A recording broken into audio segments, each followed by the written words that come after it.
Friends, welcome to my YouTube channel come walk with us. അപ്പോൾ നമ്മളിന്ന് വന്നിട്ടുള്ളത് നമ്മളെ കണ്ണൂരുള്ള മീൻകുന്ന് ബീച്ച് കാണാൻ വേണ്ടിയിട്ടാണ്. ആക്ച്വലി നമ്മൾ മാപ്പ് ഇട്ട ടൈം എത്തിപ്പെട്ടത് ഈ ഒരു സ്ഥലത്താണ്. മീൻകുന്ന് ബീച്ച് എന്ന് പറയുന്നത് ഇതാ കാണുന്ന പോർഷനാണ്. ഇവിടെ എന്ന് വെച്ചാൽ ആക്ച്വലി ഫോട്ടോ ഷൂട്ട്സ് ഒക്കെ നടക്കുന്നുണ്ട്. നമ്മൾ വന്ന ടൈം തന്നെ ഒരു ബാംഗ്ലൂരിയൻസ് കന്നഡ ടീംസാന്ന് തോന്നുന്നു, അവർ ഇവിടെ കപ്പിൾ ഷൂട്ട് പോലെ ഫോട്ടോ ഷൂട്ട്സ് നടക്കുന്നുണ്ട്. അപ്പോൾ അതിന് പറ്റിയ നല്ലൊരു എന്താ പറയുക സ്പോട്ടായിട്ടാണ് എനിക്ക് തോന്നുന്നത്. അപ്പം ഇവിടെ ഇപ്പം വന്ന ടൈം അത്യാവശ്യം മഴ ചാറുന്നുണ്ട്. അപ്പോൾ അതുകൊണ്ട് തന്നെ എന്താ പറയുക കുറച്ച് വേഗം ഇവിടുത്തെ കവർ ചെയ്ത് ബീച്ചിൻ്റെ അങ്ങോട്ടേക്ക് പോകാമെന്നാണ് വിചാരിക്കുന്നത്. അപ്പം പിന്നെ ചെറിയൊരു വ്യൂ ആണ് ഉള്ളത്, വലിയ ഓവർ പറയത്തക്ക വ്യൂവും കാര്യങ്ങളും ഒന്നുമില്ല. പിന്നെയെന്ന് വെച്ച് കഴിഞ്ഞാൽ നമുക്കിത് ഇവിടെ ഇരുന്നിട്ട് റിലാക്സ് ചെയ്യാം, ഫോട്ടോസ് എടുക്കാം. ബീച്ച് എന്ന് പറയാൻ അങ്ങോട്ടേക്കാണ് നമുക്ക് പോയിട്ട് കാണാനുള്ളത്. പിന്നെ ഇത് ഇന്ന് വർക്കിംഗ് ഡേ ആയതുകൊണ്ടാന്ന് തോന്നുന്നു തിരക്കും ആൾക്കാരൊക്കെ ഭയങ്കര കുറവാണ്. പിന്നെയെന്ന് വെച്ച് കഴിഞ്ഞാൽ ആ സൈഡ് പോകണം, അവിടെയൊക്കെ ആൾക്കാർ ഒട്ടും ഇല്ല. കാരണം പിന്നെ ഇന്നത്തെ ക്ലൈമറ്റ് എടുത്ത് പറയാതിരിക്കാൻ വയ്യ, നല്ല അടിപൊളി ക്ലൈമറ്റാണ്. കാരണം എന്ന് വെച്ച് കഴിഞ്ഞാൽ കുറച്ച് മൂടി ആയിട്ടുള്ള ക്ലൈമറ്റാണ്, മഴ പൊടിയുന്നത് കൊണ്ട്, വെയിലില്ല. അതുകൊണ്ട് തന്നെ നമുക്ക് വീഡിയോസ് ചെയ്യാനും കാര്യങ്ങൾക്കൊക്കെ ഭയങ്കര നല്ലതാണ്. അപ്പം ഇതാണ് നമ്മുടെ മീൻകുന്ന് ബീച്ചിൻ്റെ. സത്യം പറഞ്ഞാൽ ബീച്ച് മാത്രമായിട്ട് പറയുമ്പോൾ ഇങ്ങനെ കുറച്ച് കുഞ്ഞു കുഞ്ഞു സ്പോട്ട്സ് ഉണ്ട്. അപ്പോൾ നമുക്ക് ഇവിടെ വരാം, അവിടത്തേക്ക് പോവാം. ഇപ്പോൾ ഒരു 2-3 സ്ഥലങ്ങൾ കണക്റ്റഡ് ആയിട്ടാണ് ഈ ഒരു ഏരിയ ഉള്ളത്. അപ്പോൾ ഇതാണ് നമ്മുടെ മീൻകുന്ന് ബീച്ച്.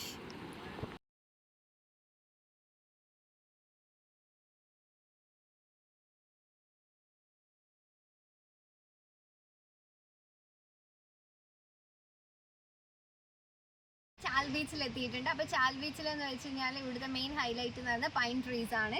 അപ്പോൾ കംപ്ലീറ്റ്ലി സറൗണ്ട് ചെയ്തിട്ടുണ്ട് പൈൻ ട്രീസ് ആയിട്ട്. അപ്പോൾ നമ്മുടെ ഒരു ഫോട്ടോഷൂട്ട് ഇവിടെ നടന്നിട്ടുണ്ടായിരുന്നു ഡി ക്വീനിന് വേണ്ടിയിട്ട്. പിന്നെ ഞാൻ ചെയ്ത ഒരു വർക്ക് ഇവിടെ കുറച്ച് അങ്ങോട്ട് നിന്ന് നമ്മൾ ചെയ്തത്. അവിടെ ഒരു ലൊക്കേഷൻ തന്നെയുണ്ട്, അധികം ഷൂട്ട്സും അവിടെ നിന്ന് നടക്കാറുണ്ട്, ഈ വെഡ്ഡിങ് സേവ് ദ ഡേറ്റ്സ് ഒക്കെ. അപ്പം നല്ല അടിപൊളി സ്പോട്ടാണത്, കുറച്ച് ഡാർക്ക് ഒരു മൂടി ക്ലൈമറ്റൊക്കെ ആയിട്ട്. അപ്പം ഇവിടെ ഒരു ചായക്കടയുണ്ട് കുഞ്ഞ്. അപ്പോൾ ഇത് കുറച്ച് ഫേമസ് ആണ്, കാരണം റീൽസിലൊക്കെ കാണാറുണ്ട്. ഞാനിവിടെ ഫസ്റ്റ് ടൈമാണ് ഈ ഒരു ചായക്കടേൻ്റെ ഏരിയയിൽ വരുന്നത്. പണ്ട് ചെറുതിൽ സ്കൂളിലൊക്കെ പഠിക്കുമ്പോൾ ഇവിടെ ഒരു പാർക്ക് സൈഡ് ഉണ്ട്, ഞാൻ കാണിച്ചു തരാം. അപ്പം അവിടെ കുട്ടികൾ വന്നിട്ടുണ്ട് സ്കൂളിൽ നിന്ന് പിക്നിക്കൊക്കെ വരുമ്പം. അപ്പം ഇതൊക്കെയാണ് ഇവിടുത്തെ കുറച്ച് കാഴ്ചകൾ.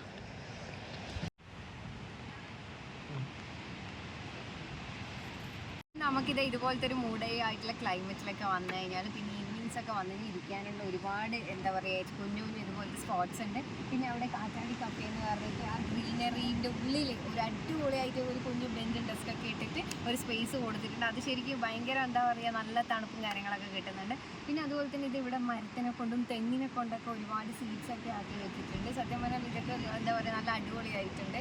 ഈവനിങ് ആണ് കുറച്ചുകൂടെ നല്ല ഇരുന്നത്. ഇപ്പം ക്ലൈമറ്റ് കുറച്ച് ഡൗൺ ആണെങ്കിലും ചൂടുണ്ട്. പിന്നെ അപ്പോൾ ഇതൊക്കെയാണ്, നല്ല കാറ്റൊക്കെ അടിക്കുന്നുണ്ട്. പിന്നെ ബീച്ച് വ്യൂ ആണ് നമുക്ക് ഡയറക്റ്റ്. അപ്പോൾ ഇവിടെ ഇരുന്ന് സ്നാക്സും ടീ ഒക്കെ കഴിച്ച് നമുക്ക് ബീച്ച് വ്യൂ ഒക്കെ ആസ്വദിക്കാൻ പറ്റിയൊരു ഏരിയ ആണ് ഈ ഒരു സ്പോട്ട് എന്ന് പറയുമ്പോൾ.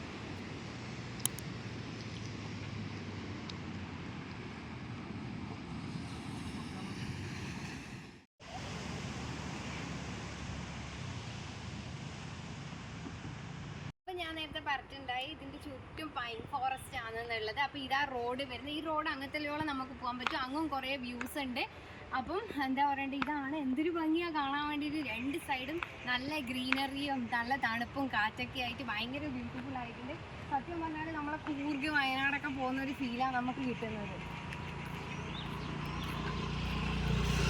അപ്പോൾ നമുക്കിനി അങ്ങോട്ട് പോയിട്ട് ബാക്കി അവിടുത്തെ കാഴ്ചകളും വ്യൂസൊക്കെ നമുക്ക് കണ്ടിട്ട് വരാം. അവിടെയും ഓൾമോസ്റ്റ് ഇതുപോലെ തന്നെയാണ്. ഞാൻ പറഞ്ഞു ഫോട്ടോഷൂട്ട്സൊക്കെ നടക്കുന്ന കുറച്ച് അങ്ങോട്ടുള്ള സ്പോട്ടിൽ നിന്നാണ് ഫോട്ടോഷൂട്ട്സും കാര്യങ്ങളൊക്കെ നടക്കുന്നത്.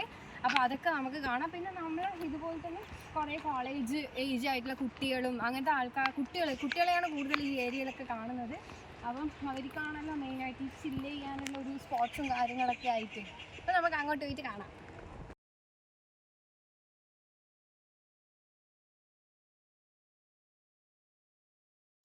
അപ്പം ഞാൻ നേരത്തെ പറഞ്ഞ പോലെ തന്നെ 2 സൈഡിലും നല്ല തിക്കായിട്ടുള്ള ഫോറസ്റ്റ് പോലെ പൈൻ മരങ്ങളാണ് ഉള്ളത്.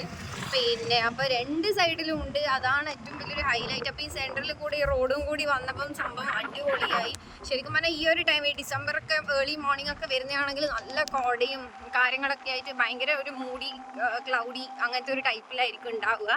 അപ്പോൾ ഇതാ ഈ ഒരു ഏരിയയിലാണ് നമ്മുടെ ഫോട്ടോഷൂട്ട് നടന്നിട്ടുണ്ടായത്. ഇതാ ഇവിടെ നിന്ന് ചെറിയൊരു കുഞ്ഞൊരു പാലമുണ്ട് ഈ സ്കൂട്ടർ വെച്ചതിൻ്റെ ഇതിലൂടെ അങ്ങോട്ടേക്ക് കയറി പോയിട്ടാണ് നമ്മൾ ഫോട്ടോഷൂട്ട് എടുത്തിട്ടുണ്ടായത്. അപ്പോൾ അവിടെ നമ്മളിപ്പോൾ എത്തിയിട്ടുണ്ട്.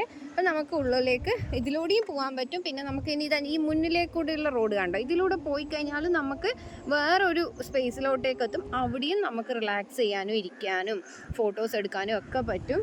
പിന്നെ പാർക്കിങ്ങിനൊക്കെ ആവശ്യത്തിന് സ്പേസ് ഉണ്ട് ഇവിടെ. അതിൻ്റെ ടെൻഷനൊന്നും വേണ്ട വന്നു കഴിഞ്ഞാൽ. ആക്ച്വലി എന്ന് വെച്ച് കഴിഞ്ഞാൽ നമ്മൾ കൺഫ്യൂസ്ഡ് ആവും ശരിക്കും മീൻകുന്നും ചാൽ ബീച്ചും തമ്മിൽ. ശരിക്കും പറഞ്ഞാൽ രണ്ടും ഏകദേശം അടുത്തടുത്തായതുകൊണ്ട് തന്നെ നമുക്ക് ഏതാ ചാൽ ബീച്ച് ഏതാ മീൻകുന്ന് ബീച്ച് എങ്ങോട്ടാ പോകേണ്ടതെന്നുള്ള ഡൗട്ട് എങ്ങനെയായാലും ഉണ്ടാവും. അപ്പം അതാണ് മെയിനായിട്ടുള്ളൊരു ഹൈലൈറ്റ്. നമ്മൾ തന്നെ ഈ നാട്ടിലായിട്ട് തന്നെ മാപ്പ് ഇട്ടിട്ട് കുറച്ച് ഡൗട്ട്ഫുള്ളായി ചാൽ ബീച്ച് ഏതാ മീൻകുന്ന് ബീച്ച് ഏതാന്ന് ഒന്ന് ഐഡൻറ്റിഫൈ ചെയ്യാൻ വേണ്ടിയിട്ട്. നേരത്തെ പറഞ്ഞ പോലെ ഇവിടെ നിന്ന് വേറൊരു വഴിയുണ്ട് അങ്ങോട്ടേക്ക്. ഒരു സ്റ്റോണൊക്കെ വെച്ചിട്ട് വാക്ക് വേ എന്നൊന്നും നമുക്ക് പറയാൻ പറ്റില്ല. പിന്നെ ജസ്റ്റ് നമുക്ക് ഇരിക്കാനും റിലാക്സ് ചെയ്യാനൊക്കെ പറ്റിയൊരു പ്ലേസാണ്. അപ്പം കുറച്ച് മുന്നോട്ടേക്ക് വന്നു കഴിഞ്ഞാൽ ഇവിടെ ഇവർ ബ്ലോക്ക് ചെയ്ത പോലെ വെച്ചിട്ടുണ്ട്. പക്ഷേ അത് പാസ് ചെയ്തിട്ട് നമുക്ക് ഇങ്ങോട്ടേക്ക് വരാം. അപ്പം വന്നിട്ട് ഇങ്ങോട്ടേക്ക് പോയിട്ട് ബീച്ച് വ്യൂ ഡയറക്റ്റ് കാണുന്നവർക്കൊക്കെ കാണാനും ഇരിക്കാനും എല്ലാം പറ്റുന്ന ഒരു ഏരിയയിലോട്ടേക്കാണ് നമ്മളിനി നടന്നിട്ട് പോകുന്നത്. ആക്ച്വലി ഈ ഒരു ലൊക്കേഷനിൽ വന്നാൽ തന്നെ നമുക്ക് ഒരുപാട് സ്ഥലങ്ങളുണ്ട്. ഒറ്റ ഒരു പീസ് മാത്രമല്ല, ഒരുപാട് സ്ഥലങ്ങളുണ്ട് കയറി ഇരിക്കാനും എന്താ പറയുക എക്സ്പ്ലോർ ചെയ്യാനൊക്കെ വേണ്ടിയിട്ട്. അതാണ് ഏറ്റവും വലിയ ഒരു ഹൈലൈറ്റ്. ഈ ചാൽ ബീച്ചും മീൻകുന്ന് ബീച്ചെല്ലാം ഇൻ്റർ കണക്റ്റഡ് ആയതുകൊണ്ടാണ് ഇങ്ങനെ ഒരു ഇത്. പിന്നെ അത്യാവശ്യം മോശമില്ലാത്ത രീതിയിൽ മെയിൻറ്റെയിൻഡ് ആയിട്ട് വെച്ചിട്ടുണ്ട്. ഈ ഒരു കാട് കുറച്ച് ലഷായിട്ടുണ്ട് എന്നുള്ള ഒരു എന്താ പറയണ്ട ഒരു ഹൈലൈറ്റിംഗ് ആയിട്ടുള്ള കാര്യം എന്നാണ് എടുത്തിട്ട് പറയാനുള്ളത്. അപ്പം ഈ വീഡിയോ ഇവിടെ വൈൻഡപ്പ് ചെയ്യാണ്. അപ്പോൾ എപ്പോഴും പറയുന്ന പോലെ എല്ലാവരും ലൈക്ക് ചെയ്യുക, ഷെയർ ചെയ്യുക, സബ്സ്ക്രൈബ് ചെയ്യുക, സപ്പോർട്ട് ചെയ്യുക. സോ അടുത്ത വീഡിയോയിൽ കാണുന്നത് വരെ ബൈ.